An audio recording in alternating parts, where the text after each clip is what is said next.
Hello, adoring public. Welcome to Gay and Gayer episode 5. Okay, you know you have to watch the thing, right? No, you have to watch it. I'm not going to be concerned with it. We're not even in our normal location again because I insisted on shooting it at my apartment. Brian's fault. Because I have a new baby and I want to take care of him. Introducing the world to Mark by Mark Jacobs Ray, the toy fox terrier of my dreams. And he's going to segue into our first subject on Gay and Gayer 5, which is gay equation of dogs and or cats, but more so dogs and little dogs, just like this one, as babies in gay culture. Because we can't have babies, so when we're at that point in our relationships, or 2 weeks if you're a lesbian, you have to have a baby, then you get a dog or a cat. Someone to share your Dorito chips with while you're watching football on Though TV. he does not get people food. If you're a lesbian. He doesn't get people food. He's a good puppy. Anyway, I was volunteering at EFA Tuesday nights, which you all should do. Tuesday volunteer night. Yes. Alright, go ahead. I'm not an amateur here. Mm-hmm. And we were all sharing what had happened to us that day, and so it gets to one woman, and she says, I was really upset earlier today because my son peed on the bed. Oh, she referred to his son? We're like, okay, first there's this moment of like, why are you sharing this? This is weird. And then someone said, on the bed? Because normally you would say, like, my kid peed in the bed. And so someone's like, well, on the bed? And she's like, yeah, my little dog peed on the bed. And I'm like, son? Like, this is humiliating for you. Son. This is embarrassing. So, similarly, when I was in Washington, D.C., I met another gay who was not having any luck in the gay dating world. And he said, I'm just going to give up. I'm tired of this. I'm just going to get a bunch of cats. And I said, no, you're 23, you're too young to be a cat lady.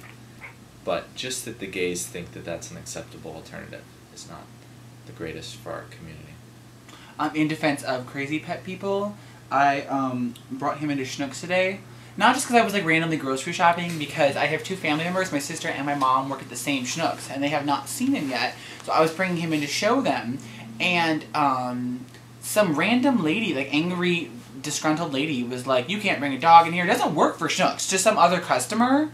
And I was like, he's 3 pounds, he's not going to attack anybody, and he's not a baby, it's my child.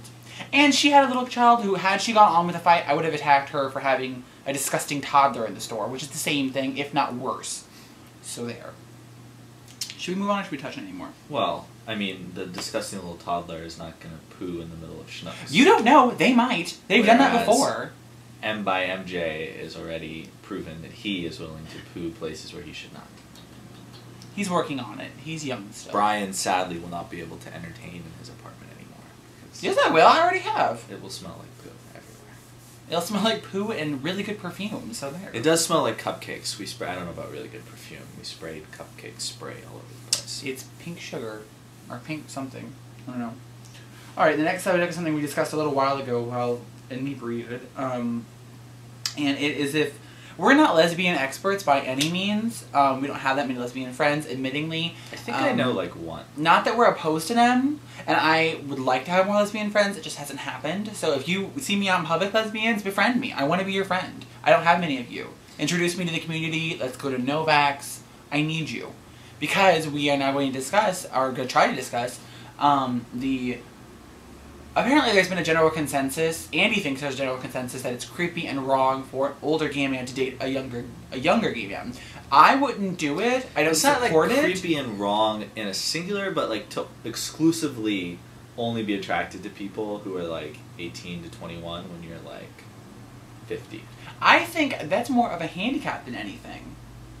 I think it's creepy, but because there's not that many 18, no matter what we think, there's not that many 18, 21-year-olds that go for the older daddy. Yes, there are some, but there's not that many, and it's got to be a handicap, and you can't date that often if you are exclusively into that.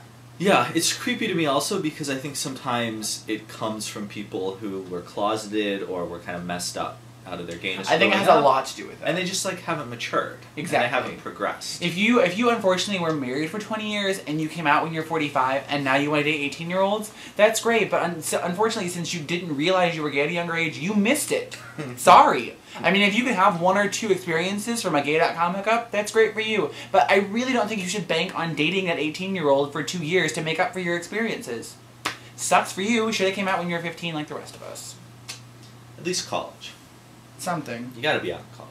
And the whole, that was supposed to be a segue into whether or not we think it happens or if it's more acceptable in lesbian culture. I can't really say, because I don't have that many lesbian friends. I don't see a lot of lesbian couples like that, so I have to assume it happens less often. But I don't know. Tell us, lesbians. Email us at... gayandgayer@gmail.com.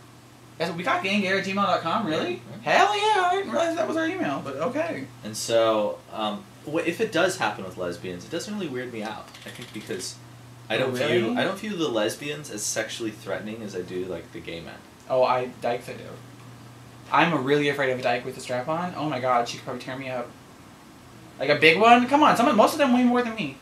Yeah, but I don't even think they do. I have a new message. Okay, go on and start talking about gay corrupting youth, because I have a new message, probably Charlie. We were talking about, recently we were hanging out with some youngins. These were like high school aged kids. And, like, getting them stoned. Not that either of us smoke marijuana. I would never. Other people that we know who are gay were getting young high school kids stoned. And we realized the gays sometimes can be the corruptors of the youth, and that we are the ones more inclined to lawlessness and drug abuse and, you know, sexual indiscretion, and what are some of the other things that the gays do? Yeah, that covers most of it. That's probably most of it. Clubbing, staying out late, not going to school, not really making money, prostitution. Unfortunately, as much as I would like to defend gay society and how, you know, we don't corrupt the youth, we're great for everyone, we're just like straight people, and there's just as much for either way. In my own personal experiences, we absolutely do. We absolutely do. I personally have inadvertently corrupted quite a few, not under 18, but like 18 to 21-year-olds. I've introduced them to club life, to a darker side. I don't know what the hell. I don't want to be too explicit because of, you know, the good law-abiding citizen that I am. But yeah, I've definitely corrupted some inadvertently. I'm sorry, and I will take my own personal responsibility for you know, helping that. And as a young, you know, gay boy growing up, being introduced to older gay men, not so much with drugs and club life, but sexual wise, it was definitely like there was no like easing into it. And my first sexual experiences were not with a relationship; it was with an older gay man, because we corrupt the hell out of it. I don't know. Like, I mean, I haven't really done that. Have you? I don't know. Was that your first experience, or was it not so much? Not so much. Okay, well, good. And Andy can maybe show the other side of it.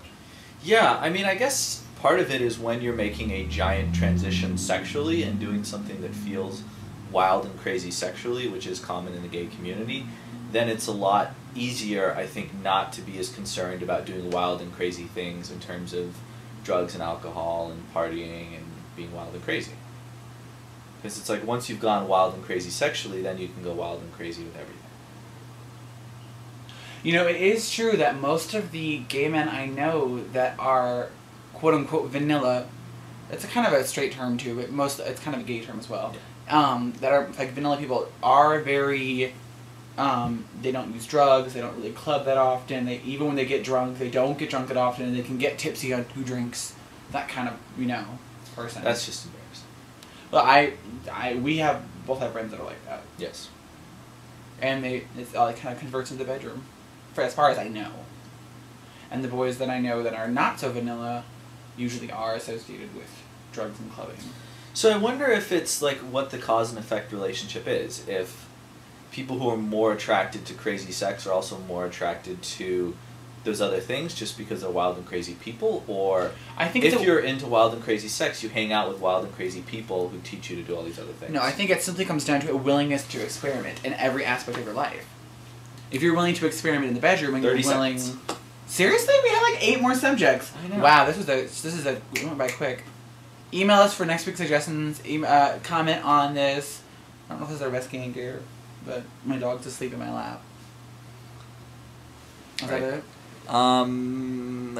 20 seconds. 20? Okay, well, what's our last subject? We're going to quick. Gay language. We don't have time to do the 20 seconds. Bears, twinks. Oh, shout-outs. Shout-outs to the Stephanies. Shout-out to Skylar and Stevie. They both watch. Shout-out to my cousin Christy up in Oregon. Shout-out to... Oh, fuck. The straight people that watch. We love you. Yeah, we love the straight people. Not as much as the gay folk. Thank you.